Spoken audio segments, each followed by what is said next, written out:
Before we begin this story, tell us, where in the world are you watching from? Drop your city or country in the comments below. We love knowing where our Whispers of the Heart family is listening from.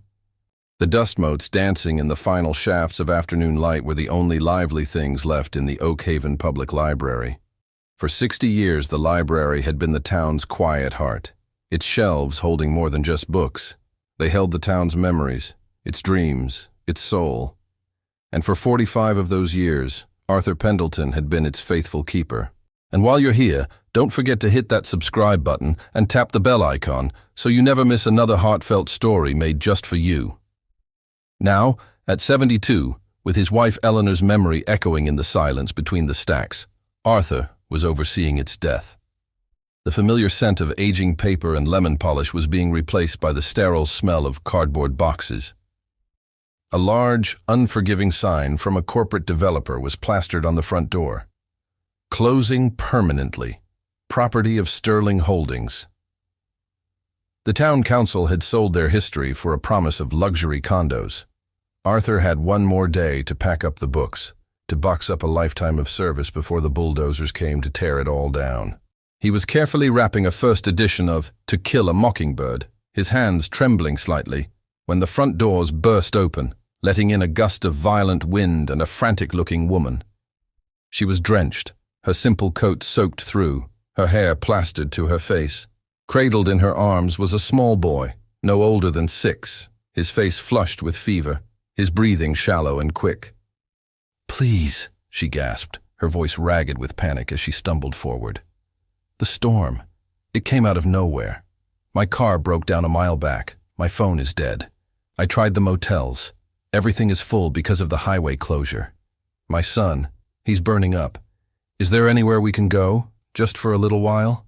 Arthur's heart, already heavy, sank further. He was just a librarian, and this was a library, not a shelter. The logical part of his brain screamed at him. He was supposed to lock up in an hour, forever. It would be so easy, so justifiable, to direct her to the next town over, to make her someone else's problem. But he saw the raw terror in her eyes. The same desperate terror he'd felt years ago in a sterile hospital waiting room as he waited for news about Eleanor. He looked at the small boy, whose weak hand was clutching his mother's coat as if it were a lifeline, and the cold logic in his mind dissolved. He made a decision. "The storm is getting worse," Arthur said, his voice softer than he intended. "You can't go back out there. Come with me."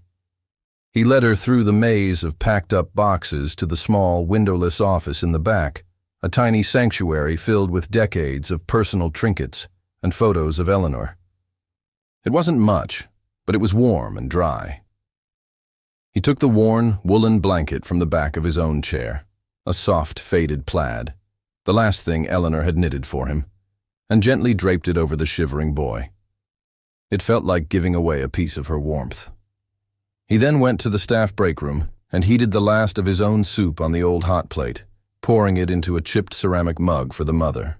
"I don't have much," he apologized, handing it to her. "It was meant to be my dinner, but you need it more. It's hot." The woman, who introduced herself as Catherine, looked at him, her eyes shining with unshed tears as she wrapped her cold hands around the mug. "Why are you doing this? For strangers. You don't even know us." Arthur looked around the room at the ghosts of 1,000 stories stacked in boxes around them. "Because Eleanor, my wife, always said this place was built on a simple idea, that no one should feel lost or alone. Just because the doors are closing doesn't mean the idea has to die with it." He left them in the warmth of the office, promising to check on them. He didn't go home. Instead, he spent the night in his hard-backed desk chair in the main reading room, the silence of the library his only companion. He didn't sleep. He listened to the wind and rain lash against the tall arched windows, a furious symphony for the library's final night. He prayed the boy's fever would break.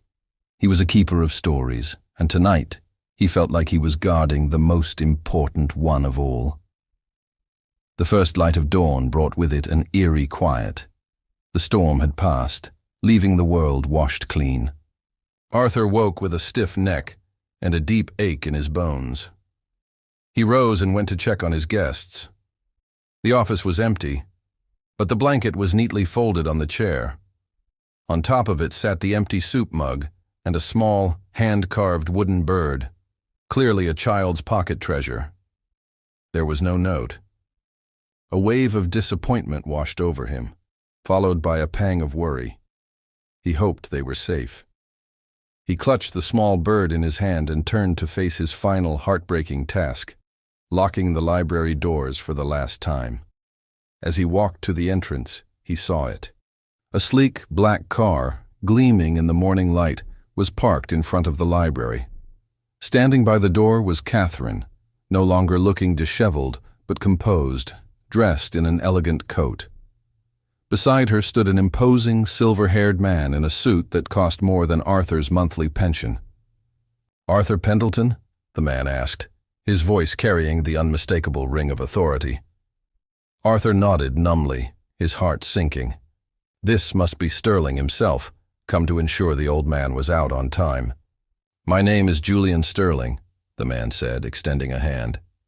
"I am the CEO of Sterling Holdings, and this is my daughter, Catherine. The boy you kept safe last night is my grandson, Leo." Arthur stared, his mind struggling to connect the dots. The developer, the woman in the storm, the sick child. Catherine stepped forward, her expression full of a deep, earnest gratitude. "Arthur, we tried to tell you, but you asked for nothing. You didn't ask who we were or what we could do for you. When my father built his empire, he lost sight of many things. You reminded us both what truly matters. You just gave.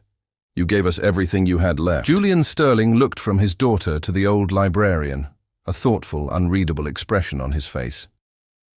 "My daughter called me at dawn. She told me she met a man who believed a building had a soul.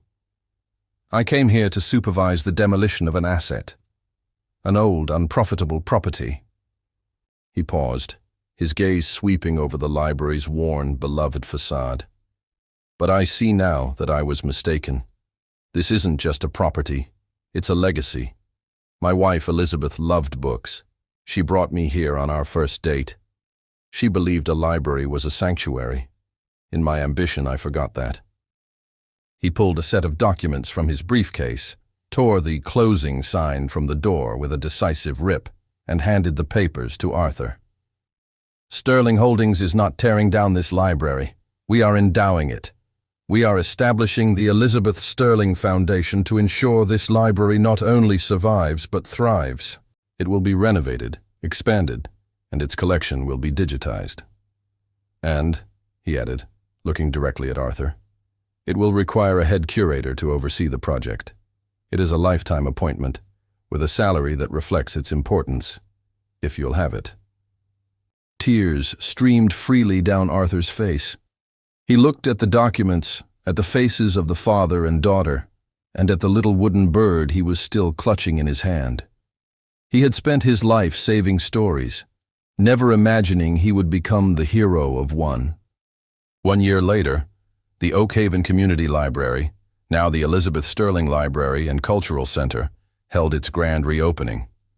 It was a beacon of light, its new glass wings blending seamlessly with the restored historic brick building. The sound of children's laughter echoed in the new reading garden. Arthur stood at the podium, no longer a retiring librarian but a respected director, his voice filled with a renewed purpose.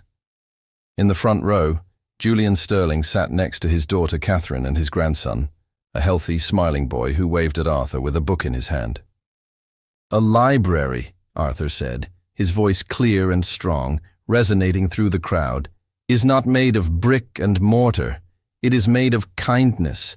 It is a testament to the idea that in our shared stories we find our shared humanity." He knew then that the greatest stories weren't just found on the shelves. They were found in the quiet, selfless acts of the human heart, acts that could save a life, preserve a legacy, and turn a final chapter into a beautiful new beginning. If this story touched your heart, don't forget to subscribe. Here at Whispers of the Heart, we share true love, second chances, and unforgettable moments. one story at a time. Leave us a comment, let us know what you felt, and don't forget to share this with someone who still believes in love. Because sometimes, a simple story is all it takes to remind us that the heart still whispers, no matter our age.